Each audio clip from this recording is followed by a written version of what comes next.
विधवा की शादी। सिर्फ 30 साल की थी नीलम जब एक कार हादसे में उसके पति की मौत हो गई। उसकी गोद में था उसका 4 साल का बेटा और ढेर सारी जिम्मेदारियां। नीलम को सजने संवरने और अच्छे कपड़े पहनने का बहुत शौक था, लेकिन पति की मौत क्या हुई, नीलम की तो जैसे दुनिया ही बदल गई।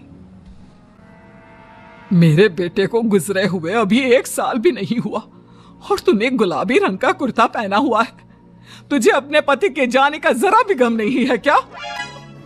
ऐसी बात नहीं है मम्मी जी, लेकिन पूरी जिंदगी सिर्फ रोकर तो नहीं गुजारी जा सकती ना। तो क्या करेगी? पार्टियां मनाएगी? अरे एक तो मेरा बेटा मर गया और तुम्हें कोई फर्क ही नहीं पड़ता। मम्मी जी, मेरा भी पति गया है और इस बात से मुझे कितना फर्क पड़ता है मैं आपको बता भी नहीं सकती। लेकिन अगर मैं रोती हूँ तो मेरा 4 साल का बेटा बहुत रोता है, अपने पापा को याद करता रहता है। उसे दिखाने के लिए ही सही मेरा ठीक से रहना बहुत ज़रूरी है। कुछ दिनों के बाद, मम्मी जी, मैं नौकरी करना चाहती हूँ। लेकिन उसकी क्या जरूरत है? यहाँ घर में रह रहकर मेरा दम घुटता है। पूरा दिन मुझे अपने पति की याद आती है। कुछ देर के लिए ही सही घर से बाहर जाऊंगी तो शायद कुछ अच्छा लगे। ठीक है, जैसा तुम्हारा मन करता है वैसा करो, लेकिन ध्यान रखना ये ज्यादा चटक मटक रंगों के कपड़े पहनकर घर से बाहर जाने की जरूरत नहीं है, वरना दुनिया हमारे बारे में बातें करेंगी। अपनी सास की बात मानकर नीलम सफेद रंग के कपड़े पहनकर ऑफिस जाना शुरू कर देती है। ऑफिस में नीलम की एक सहेली बनती है, दिव्या। नीलम, तुम हमेशा ये सफेद कपड़े पहनकर क्यों आती हो? दिखने में इतनी सुंदर हो, जॉब करती हो, तुम्हें अच्छे से रहना चाहिए। तुम्हें तो पता ही है, 1 साल पहले मेरे पति की मौत हो गई और इसीलिए मेरे ससुराल वालों ने कहा है कि मुझे सिर्फ सफेद कपड़े ही पहनने चाहिए, वरना लोग मुझे गलत समझेंगे। लोगों के हिसाब से तो अपनी जिंदगी जीना ही गलत है, लेकिन तुम कब तक ऐसे रहोगी? जो हो गया उसे भूल जाओ। मेरा भी बहुत मन करता है कि तुम लोगों की तरह रंगीन कपड़े पहनूं, अच्छे कपड़े पहनकर तैयार होकर रहूं, लेकिन फिर मोहल्ले वाले और रिश्तेदार मेरे बारे में उल्टी सीधी बातें बनाने लगते हैं। देखो, तुम जॉब करती हो, तुम्हें लोगों की बातों की परवाह नहीं करनी चाहिए। अगले दिन नीलम जाने के लिए तैयार होती है और रंगीन कपड़े पहन लेती है। ये देखकर नीलम की सास को गुस्सा आ जाता है। देखो बहू, तुम्हें समझाया था ना, अब तुम विधवा हो, तुम्हें ऐसे रंगीन कपड़े नहीं पहनने चाहिए। मम्मी जी, अगर मेरे पति की मौत हो गई तो इसमें मेरी क्या गलती? और सफेद कपड़े पहनने से आखिर क्या हो जाएगा? क्यों नहीं पहन सकती मैं रंगीन कपड़े? क्योंकि सफेद रंग विधवाओं के लिए बना है और तुम्हें रंगीन कपड़े पहनने का अब कोई हक नहीं है। तभी वहां पर नीलम की सहेली दिव्या आ जाती है। वो नीलम की सास की सारी बातें सुन लेती है। आंटी जी, विधवा होने का मतलब ये तो नहीं कि इंसान अपनी जिंदगी जीना छोड़ दे और रंगीन कपड़े पहन लेने से क्या हो जाएगा।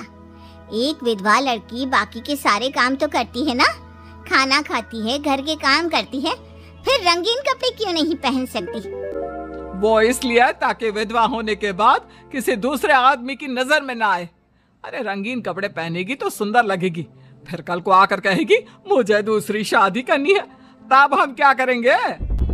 हाँ तो ठीक है ना, इसमें गलत क्या है? एक विधवा को अपनी जिंदगी जीने का पूरा अधिकार होता है, नीलम को भी है। चलो नीलम, तुम यही कपड़े पहनकर मेरे साथ चलो। नीलम रंगीन कपड़े पहनकर अपनी सहेली दिव्या के साथ ऑफिस चली जाती है।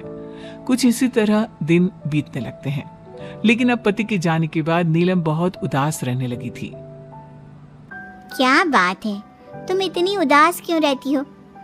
देखो, नए दोस्त बनाने चाहिए, लोगों से बात करनी चाहिए।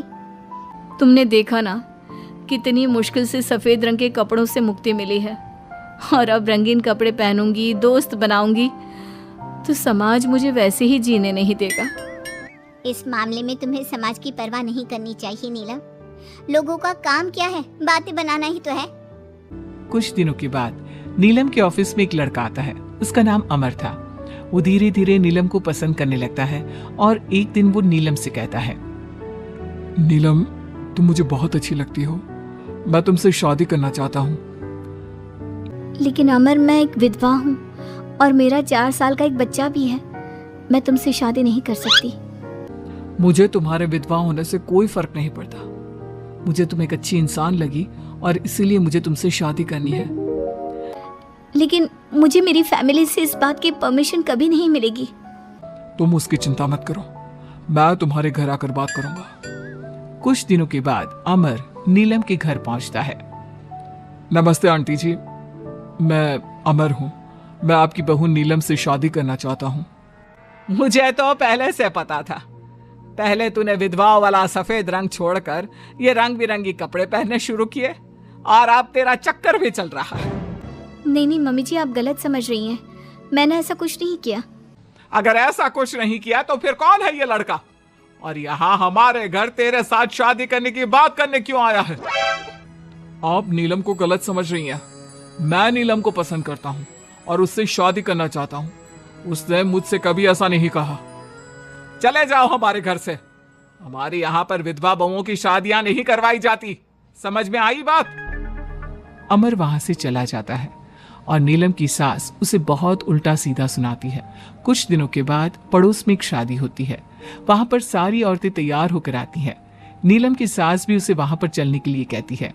नीलम सफेद रंग के कपड़े पहनकर अपनी सास के साथ वहां पर जाती है, क्योंकि ऐसा उसकी सास ने कहा था। पर सारी औरतें काफी सुंदर तैयार होकर आई थी। देखो तो मेरी साड़ी का कलर कितना सुंदर है, तुम्हें पसंद आया? और ये देखो मेरे कंगन, पिछले महीने ही दिलवाए थे मेरे पति ने। कितना अच्छा डिजाइन है ना? अरे तुम्हारी मेहंदी तो दिखाओ, रंग तो बहुत सुंदर आया है। लगता है तुम्हारा पति बहुत प्यार करता है तुमसे। और नहीं तो क्या। और वैसे भी ना, मुझे मेहंदी का ये लाल रंग बहुत पसंद है। अरे जरा उधर तो देखो, ये नीलम वहां पर क्या कर रही है? हम सबके बीच में विधवा का क्या काम? अरे इसका यहाँ होना तो मनहूसियत है। इसकी सास को इतना भी नहीं पता कि इसे यहाँ नहीं लाना चाहिए था। ऐसे सफेद कपड़े पहनकर बैठी हुई है, दूर से पता चल रहा है कि उसका पति मर गया। नीलम की सास ये सारी बातें सुन लेती है और फिर अपनी बहू के उदास चेहरे की तरफ देखती है। नीलम की सास को इस बात का एहसास होता है कि उसने अपनी बहू के साथ अच्छा नहीं किया। घर आने के बाद, नीलम जरा मेरे पास आना बेटा। क्या हुआ मम्मी जी? मुझसे कोई गलती हुई है क्या? लो बेटा, बहुत सुंदर सुंदर और रंगीन साड़ियां हैं, ये सब तुम्हारे लिए। और सुनो, वो जो लड़का उस दिन घर आया था ना, क्या नाम था उसका? अमर। उसे कहना कि वो मुझसे आकर मिले। लेकिन अचानक क्या हुआ मम्मी जी? सब ठीक तो है ना? आप ये कपड़े मुझे क्यों दे रही हैं? और अमर से क्या काम है? बेटा, मेरे बेटे की मौत के बाद भी तुम मेरा इतना ख्याल रखती हो, नौकरी करती हो, पैसे कमाती हो। आज जब उस शादी में मैंने दूसरे लोगों की बातें सुनी, तब मुझे इस बात का एहसास हुआ कि विधवा होने के बाद भी तुम्हें जीने का अधिकार है। मम्मी जी, मैं कुछ समझी नहीं। देखो बेटा, जो चला गया वो चला गया, लेकिन आज के बाद तुम रंगीन कपड़े पहनोगी, खुश होकर रहोगी। और हाँ, मैं खुद तुम्हारी शादी अमर के साथ करवाऊंगी। लेकिन मम्मी जी, आप ये सब क्यों कर रही हैं? मैं तो आपके कहने पर सफेद कपड़े पहनकर शादी में गई थी। वही तो बेटा, मुझे अच्छा नहीं लगा। और ऐसा तो किसी किताब में नहीं लिखा कि विधवा होने के बाद एक लड़की को सिर्फ सफेद कपड़े पहनने चाहिए। अगर तुम ससुराल में रहकर अपनी जिम्मेदारी उठा सकती हो, तो फिर अपनी जिंदगी में सारी खुशियों पर भी तुम्हारा अधिकार है। नाचने वाली से शादी। दिनेश एक बार अपने दोस्त अमर की शादी में उसके गांव गया। दिनेश और उसके दोस्त शादी में जमकर मजे कर रहे थे। अमर की शादी में एक नाचने वाली लड़की भी आई थी, जिसका नाम था अमृता। उसका नाच देखकर वो लड़की दिनेश को बहुत पसंद आ जाती है। जब वो लड़की शादी में डांस करके वहां से जाने लगती है, तो दिनेश उसके पास जाता है। देखो, तुम मुझे बहुत पसंद हो, तुम बहुत अच्छा डांस करती हो। जी शुक्रिया, डांस की बात तो सही है, लेकिन आप मुझे पसंद करते हैं, ये बात समझ में नहीं आई। इसमें समझना कैसा? मैं तुमसे शादी करना चाहता हूँ। हाँ, आपको पता नहीं क्या, मैं नाचने वाली हूँ और हम जैसी लड़कियों से कोई शादी नहीं करता। बहुत लड़के आते हैं तुम्हारी तरह बातें बनाने वाले, शादी के प्रपोजल्स लेकर लेकिन शादी कोई नहीं करता। कौन करेगा मुझसे शादी? मैं सच कह रहा हूँ, मैं सच में तुम्हें बहुत पसंद करता हूँ और तुमसे शादी करना चाहता हूँ। मुझे तुम्हारी बात पर बिल्कुल भरोसा नहीं। अगर तुम सच में मुझसे शादी करना चाहते हो तो अपने माँ बाप को साथ में लेकर आना। मैं तुम्हें यहीं इसी गांव में मिलूंगी, ये मेरा पता है। शादी होने के बाद दिनेश अपने घर लौट आता है। अपनी माँ के पास जाकर कहता है, माँ, मैं अमृता नाम की एक लड़की को बहुत पसंद करता हूँ, उससे शादी करना चाहता हूँ। अरे बेटा, लेकिन ये अमृता है कौन? किसकी बेटी है? कैसा घर बार है, कुछ बताओ भी। बस सीधे आकर शादी की बात कर रहे हो। वो क्या है ना, वो लड़की एक नाचने वाली लड़की है। मेरे दोस्त अमर की शादी में मैंने उसे नाचते हुए देखा था। क्या? नाचने वाली लड़की? नहीं नहीं नहीं, नाचने वाली लड़की को हम अपने घर की बहू नहीं बना सकते। लेकिन माँ, मैंने उससे वादा किया है, मैं उसी से शादी करूंगा। वादा करने से पहले अपने माँ बाप से पूछना जरूरी नहीं समझा? किसी भी नाचने वाली को ऐसे शादी का वादा करके चले आए? लेकिन पापा, एक बार आप उससे मिल तो लीजिए, क्या पता आपको भी वो पसंद आ जाए। दिनेश के माँ और पापा दिनेश और अमृता की शादी के लिए तैयार नहीं होते। एक दिन दिनेश के मम्मी पापा अपने गांव से बाहर कहीं जा रहे होते हैं। तभी अचानक से एक गाड़ी वाला दिनेश के पापा के स्कूटर को टक्कर मारकर चला जाता है। दिनेश के मम्मी और पापा दोनों सड़क पर घायल होकर गिर जाते हैं। तभी वहां अमृता आती है। अरे अंकल आंटी, आपको तो बहुत चोट लगी है, चलिए मैं आपको हॉस्पिटल लेकर जाती हूँ। अमृता दिनेश की मम्मी और पापा को हॉस्पिटल में एडमिट करवा देती है और उनका ख्याल रखती है। जब दिनेश हॉस्पिटल पहुंचता है, अमृता, तुम यहाँ क्या कर रही हो? तो क्या ये तुम्हारे मम्मी पापा हैं? वहाँ सड़क पर उनका एक्सीडेंट हो गया था, इसलिए मैं यहाँ हॉस्पिटल में लेकर आ गई। क्या ये वही लड़की है बेटा जो तुम्हें पसंद थी? हाँ माँ, यही तो है अमृता, जिसके बारे में मैंने आपसे बात की थी। हमारी सोच गलत थी। ये लड़की तो बहुत अच्छी है और हम तुम्हारी इससे शादी करवाने के लिए अब बिल्कुल तैयार हैं। इसके बाद दिनेश और अमृता की शादी हो जाती है। अमृता एक नाचने वाली थी और इसलिए वो किसी भी तरह की आवाज पर नाचना शुरू कर देती। एक दिन जब वो किचन में खाना बनाते वक्त झूम झूम कर नाच रही थी।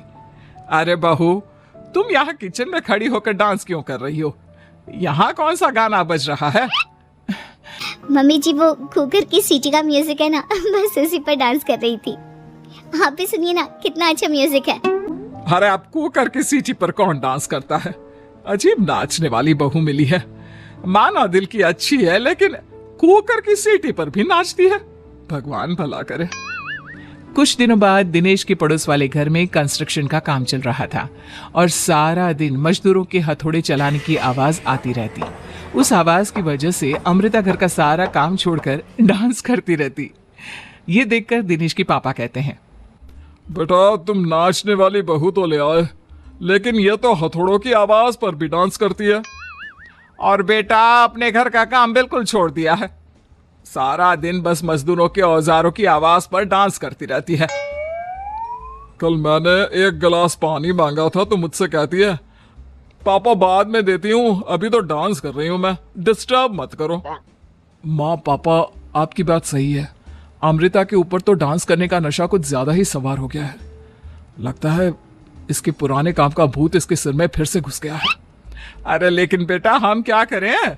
अब ये पूरा दिन इसी तरह नाचती रहेगी तो कुछ अजीब नहीं लगेगा? एक दिन दिनेश और उसका परिवार जंगल में पिकनिक मनाने जाने का प्लान करता है। दिनेश, उसकी पत्नी अमृता और माँ बाप चारों मिलकर जंगल में पिकनिक मनाने पहुंच जाते हैं। लेकिन तभी वहां पर जंगल के लोग उन्हें घेर लेते हैं। अरे क्या मुसीबत है ये? कौन है ये लोग? ये तो हमें जिंदा जलाकर खा जाएंगे, अब हमें कौन बचाएगा? सही कहती हूँ माँ, ये तो जंगली लोग हैं, ये हमें जिंदा नहीं छोड़ने वाले। अरे डरने से बेहतर होगा कि हम अपने आप को बचाने का कोई उपाय सोचें। तुम्हारा क्या है? तुम तो नाचने लग जाओगी। तुम्हारा दिमाग भी काम करता है और तुम्हारे तो पैर भी काम करते हैं। अरे माँ, ये लड़ने का वक्त नहीं है, हमें कुछ सोचना पड़ेगा। अब सोचने से कुछ नहीं होने वाला, ये जंगल के लोग हमें पका कर खा जाएंगे।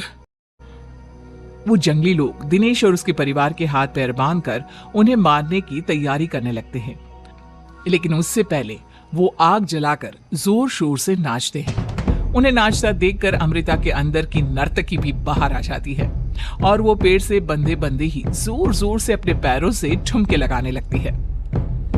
तभी एक जंगली बोल पड़ता है, लड़की, तुम यहाँ पेड़ से बंधे बंधे क्यों नाच रही हो? क्योंकि मुझे तुम जंगलियों से ज्यादा अच्छा डांस करना आता है। अरे जाओ जाओ, हम जितनी तेज डांस करते हैं उतना तो तुम कर ही नहीं सकती। लगा लो शर्त। अच्छा ठीक है, लगी शर्त। अगर तुमने हमसे ज्यादा अच्छा और तेज डांस किया तो हम तुम्हारे परिवार को जिंदा छोड़ देंगे। और अगर तुम हार गई तो हम तुम सबको जिंदा जलाकर खा जाएंगे। अच्छा ठीक है, मुझे तुम्हारी शर्त मंजूर है। अब बजाओ तुम्हारा जंगली ढोल, देखते हैं कौन कितना डांस करता है। वो जंगली लोग जोर जोर से ढोल बजाकर नाचना शुरू कर देते हैं। दिनेश और उसका परिवार उनके नाच की स्पीड देखकर दंग रह जाता है। अमृता भी उनके साथ बराबर से नाचने की कोशिश कर रही थी। धीरे धीरे अमृता ने अपने डांस की स्पीड को कम कर दिया। क्या हुआ, हवा निकल गई तुम्हारी? बढ़िया है हमसे जीतने वाली। बस 1 मिनट रुक जाओ, तुमको तो मैं अभी बताती हूँ। अब तक अमृता धीरे धीरे नाच रही थी ताकि वो सारे जंगली थक जाए और अमृता बाद में जोर जोर से डांस करके उन्हें हरा दे। और ऐसा ही हुआ। अमृता ने अब तेज स्पीड से नाचना शुरू कर दिया। सारे जंगली अब तक थक चुके थे। देखा, अब पता चला कौन ज्यादा अच्छा और तेज नाच सकता है। हाँ हाँ, तुम ही हमसे ज्यादा अच्छा और तेज डांस करती हो। हमने मान लिया, बहुत थक गए, बस भी करो। अरे अभी कहाँ से बस करो, तुम कहो तो मैं दिन रात लगातार नाच सकती हूँ। हम तुम्हारे आगे हार मानते हैं, तुम अपने परिवार को लेकर यहाँ से चली जाओ। देखा माँ, आज नाचने वाली बहू ने हम सबकी जान बचा ली।